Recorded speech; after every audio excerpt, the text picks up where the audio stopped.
Bueno, ahora vamos a dar la bienvenida a el ingeniero Brian Carlos González, que viene por parte de la Universidad Nacional Autónoma de México.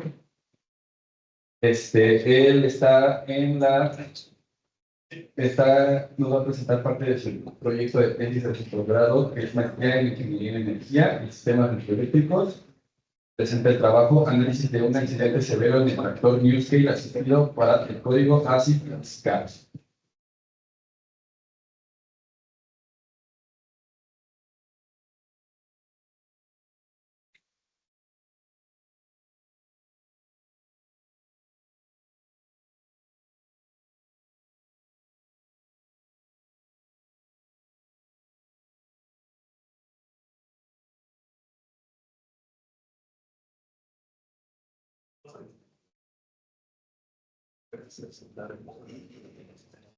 Sí. Sí.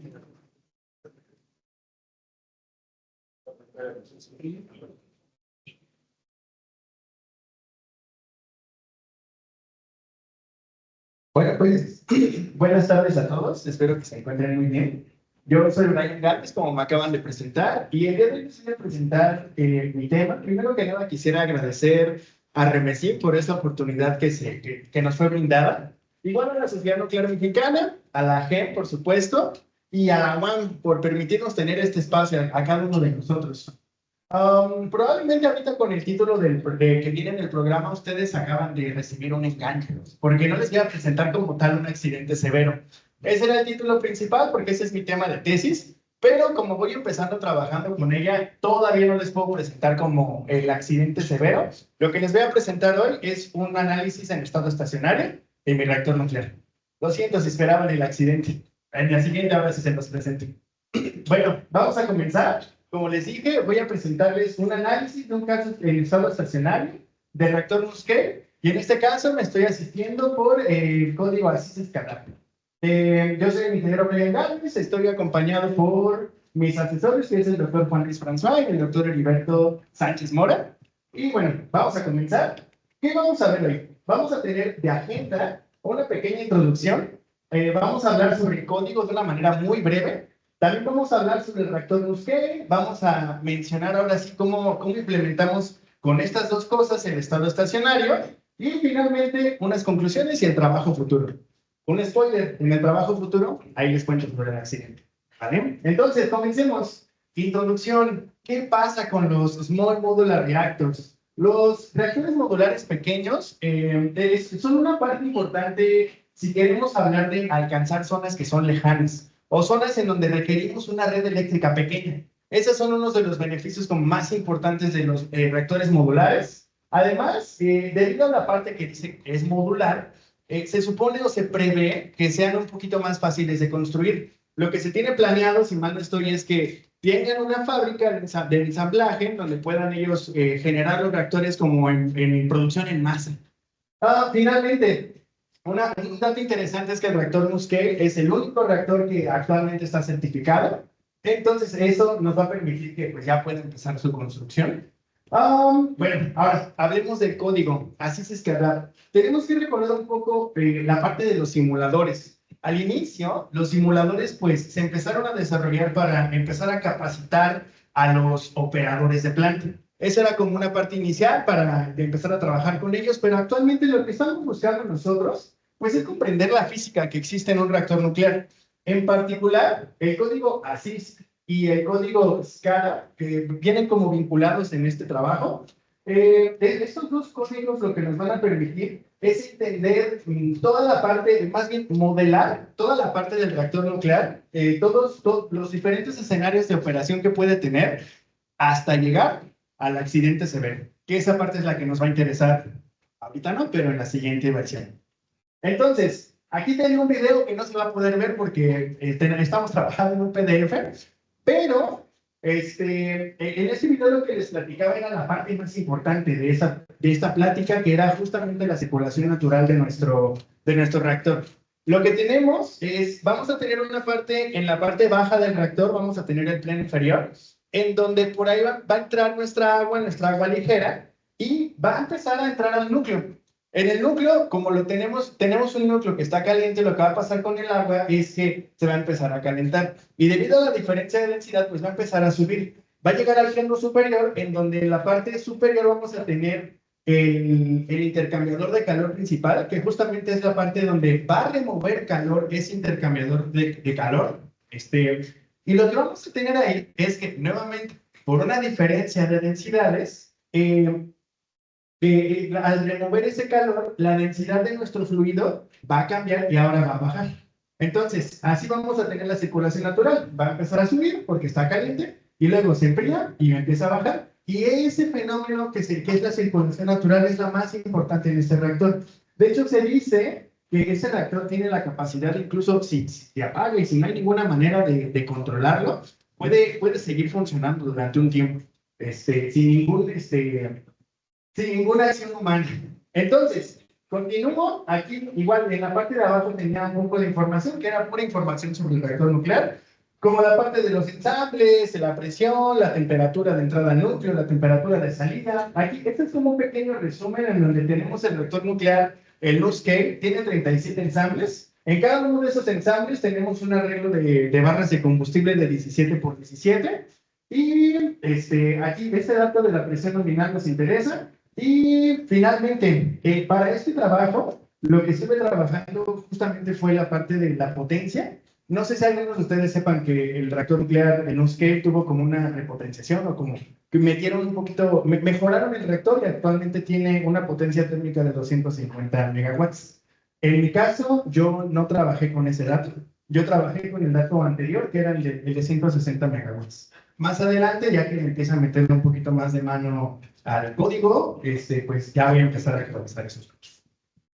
Bueno, entonces, llegamos al estado estacionario. ¿Qué fue lo que hice? Ahorita les conté más o menos cómo era la circulación natural. Comenzamos en el plano inferior, entramos al núcleo, vamos subiendo por el plano superior, tenemos el intercambiador de calor y miren, todo eso está aquí.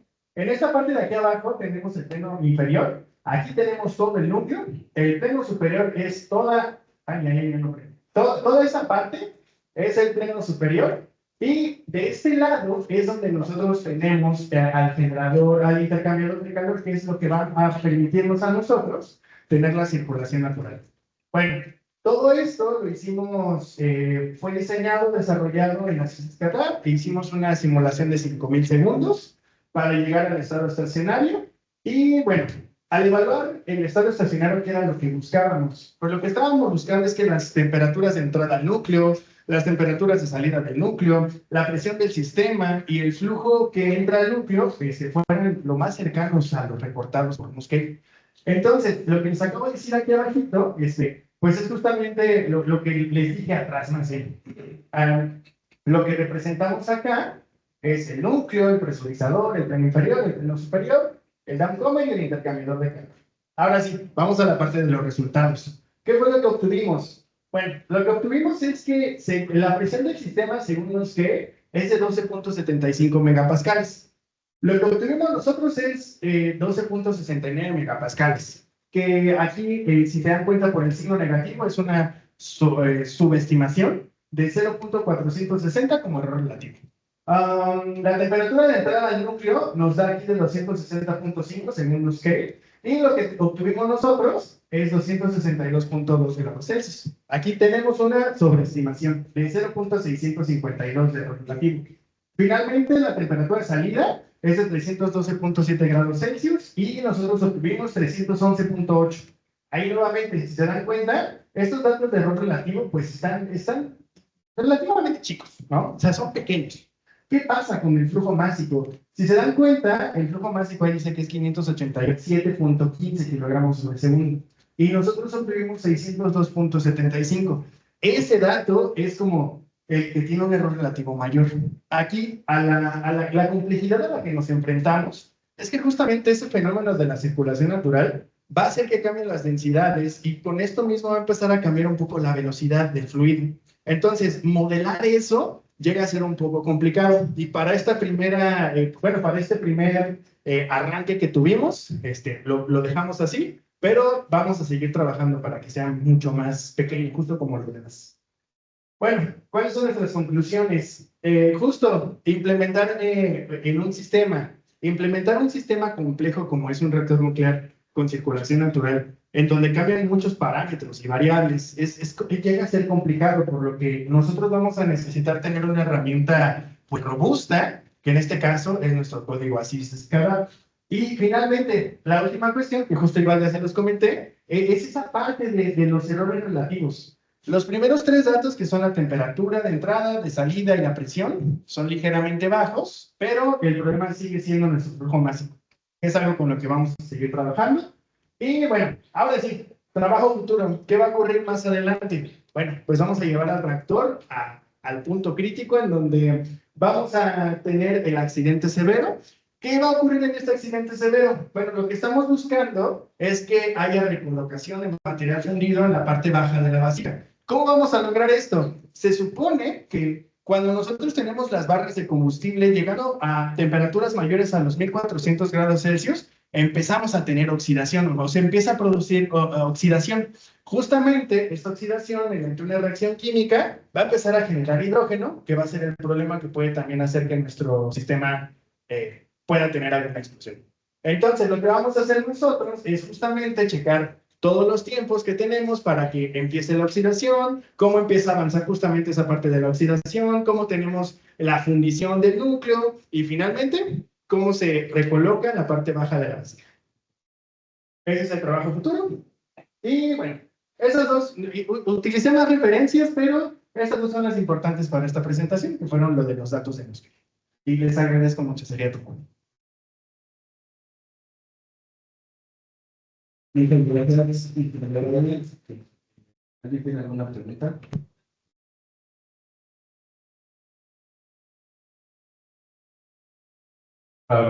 Felicidades por tu presentación, estuvo muy bien. Pero, bueno, dos dudas pequeñas. La primera, más o menos, ¿cuánto tiempo se tardó el código en simular pues, bueno, en este caso, el transitorio, perdón, el método estacionario?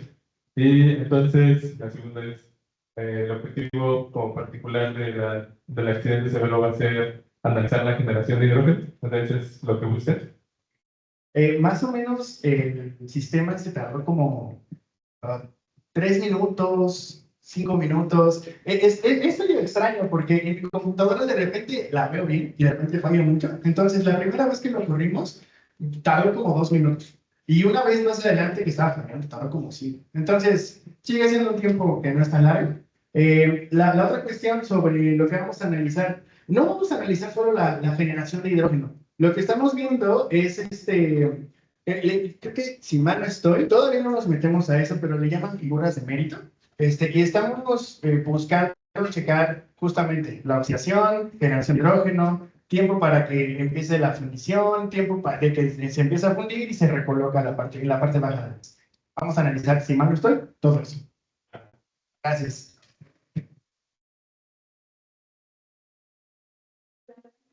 Hola.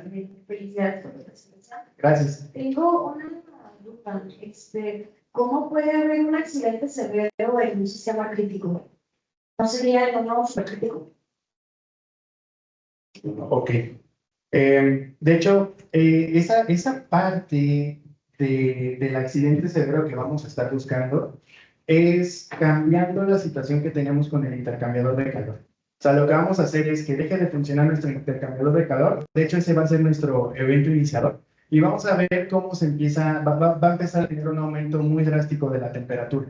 Eso es lo que vamos a estar estudiando. Y justamente lo que buscamos es llegar a las temperaturas de 1427 grados Celsius, si mal no estoy, que es cuando empieza la generación de oxidación.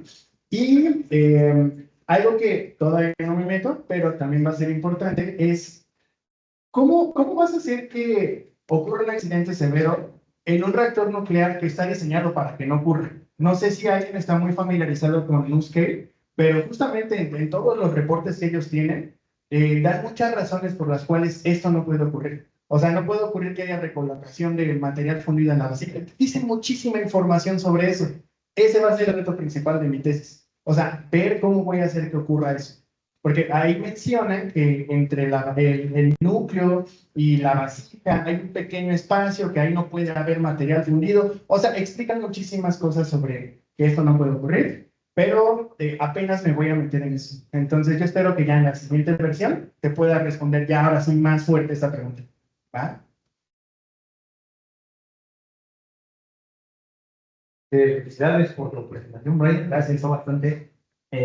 La pregunta es, bueno, aprovechando un poco lo que ya te habías dicho, básicamente lo que vas a hacer en tu trabajo es forzar a que falle la seguridad para ver hasta que lo vas a llevar el reactor hasta el límite, ¿no? Es correcto. Sí, nuestro plan es llevarlo al límite, buscar así.